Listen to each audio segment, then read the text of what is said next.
Ал мынандай мәселе ұстаз, Рамазан айында енді әйел адамдарда хайыз келіп қалуы мүмкін. Хайыз келгеннен кейін оразасын ұстай алмай қалады, бір әркімде әртүрлі, например, 5-6 күн ұстай алмай қалды. Енді Рамазан айынан Шәуәл айы басталды, ол бірінші қарызын өтеп барып Шәуәлді ұстай ма, әлде бірде Шәуәлға кірісіп кетсе бола ма? Және үшінші сұрақ, Шәуәлді ұстап, то есть екі ниетте бола ма? Бір жағынан Шәуәлімді өтеп тастаймын, бір жағынан оразаның қарызы деген сияқты ше? Сол мәселе. Рамазанда тек қана әйел адамдар ғана емес, кейбір Рамазанда аузын ашуға мәжбүр болған адамдар бар, онда ауырған адамдар. Олардың да қазасы бар. Олар Рамазаннан кейін қазасын өтеймін деп отырады. Қазасын өтейтін адам ол Шәуәлмен ниетін біріктірмейді. Қазаны бөлек ұстайды, Шәуәлді бөлек ұстайды.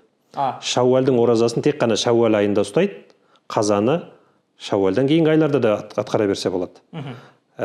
Егер де Рамазан айында қаза болып кеткен күндер 2 күн, 3 күн секілді бір аз күндер болатын болса, онда айттан кейін бірден қазаны ұстап бітіріп, содан кейін Шәуәлді ұстауға кіріскені абзал. Кіріскені абзал. Өйткені Шәуәлдің күндері бар әлде.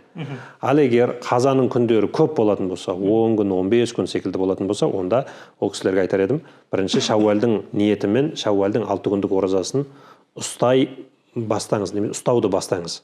6 күн Шәуәлді өткізіп аласыз, одан кейін Шәуәлдің ішінде қазаларды ұстап үлгерсеңіз үлгересіз, болмаса қазаны Шәуәлдің ішінде ұстау керек деген ешқандай шарт жоқ. Шәуәлден кейінгі айларда да.